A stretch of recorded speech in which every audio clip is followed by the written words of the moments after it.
هقول لكم على جمال الكنافه وحلاوتها بالقشطه.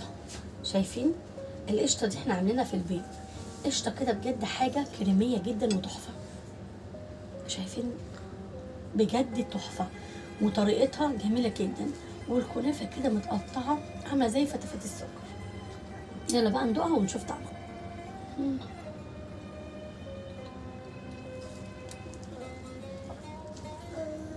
كده الدايت راح في داهيه، كده مفيش دايت.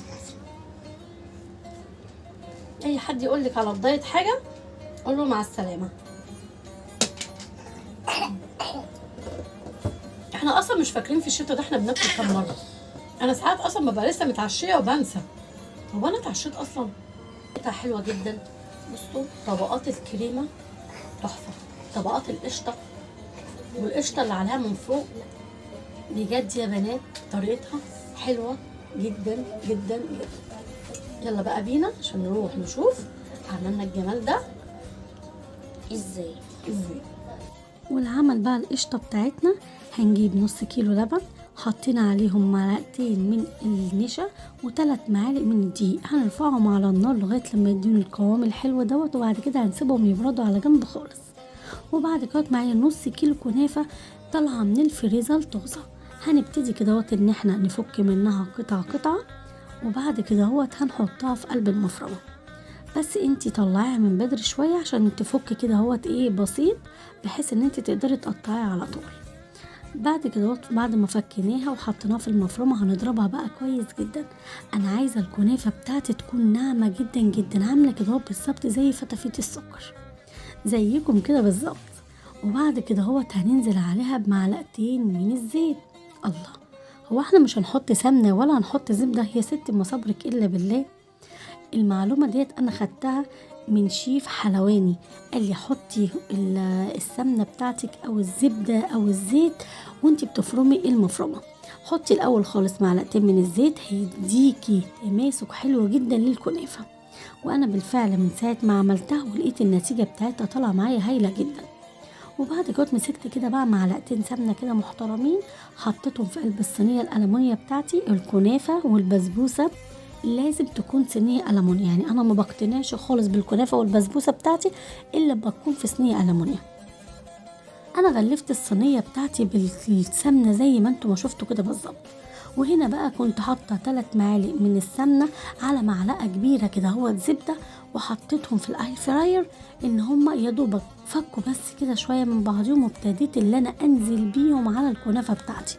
مش قلتلك ما صبرك الا بالله؟ ادينا يا ستي حطينا السمنه وحطينا الزبده، وهنبتدي بقى نقلبهم وندخل السمنه والزبده في قلب الكنافه كده، مش هنخلي ولا حته الا لما يكون فيها سمنه وزبده بالطريقه دي كده بالظبط.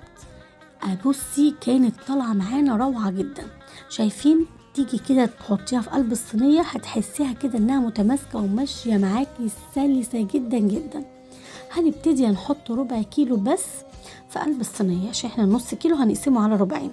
هنا انا الصينيه بتاعتي حجمها كبير، انا حوالي كده 36، فيا دوبك الربع كيلو من تحت وربع كيلو من فوق، كان حجمها حلو جدا. وزي ما انتم ما شفتوها كانت القطعه عامله ازاي.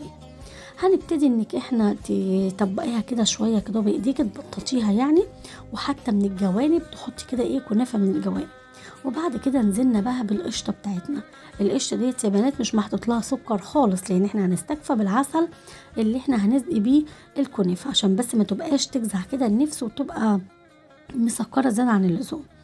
بعد كده سوينا القشطه بتاعتنا زي ما انتم شايفين، وهنبتدي بقى ننزل بالنص التاني من الكنافه اللي هو ربع كيلو الكنافه التاني. شايفين نازله كده عامله زي السكر خالص، وبجد النتيجه بتاعتها بتبقى حلوه جدا، بالذات لما تضربيها في قلب المفرمه بتديكي نتيجه هايله جدا. وهنبتدي برضو ان احنا بايدينا كده هنضغط عليها بس بسيط، عشان بس القشطه بتاعتنا ما تطلعش من الجوانب بتاعتنا. وبعد كده طبعا احنا دلوقتي كده مسخنين الفرن بتاعتنا على درجة حرارة 180، هتاخد بالظبط معانا نص ساعة. نص ساعة هتلاقي الوش ومن فوق ومن تحت بقى زي الفل. لو انت الفرن بتاعك شغال الاتنين مع بعض شغليهم مع بعض. وهنا هو كده خلاص طلعت بعد نص ساعة. هنبتدي بقى نديها السيرم اللي هو عبارة عن ايه؟ عبارة عن 3 كوبايات من السكر وكوبايتين من المية. سيبناهم يغلي كويس جدا على النار، وبعد كده نزلنا عليهم بنص ليمونة وسيبناهم كمان يغلوا كمان شوية. وبعد كده هو خلاص خلصنا. على فكرة انا حاطة كمان معاها عود من القرفة. القرفة بتديكي ريحة، القرفة هنا بتدينا ريحة حلوة جدا، وبتدينا كده هوت لون حلو للشربات بتاعنا. بعد كده خلاص بقى ما شربنا الكنافة بتاعتنا بالشربات بجد كانت روعة. هنسيبها كده بقى قد ايه يعني حوالي كده نص ساعة قبل ما نقطعها، بحيث بس انها تبرد شوية والقشطة بتاعتنا تكون ماسكة نفسها. بصوا بقى الحركة دي، شايفين؟ بصي الكنافة مش لازقة في الصينية خالص، ولا الكريمة ولا اي حاجة. كل دوت عشان السمنة اللي احنا غلفناها كويس، وبجد كانت نتيجتها روعة جدا. يعني لما تحبي تقلبيها تقلبيها على طول. ومن الفيديو ده الفيديو الجاي هسيبكم في رعاية الله.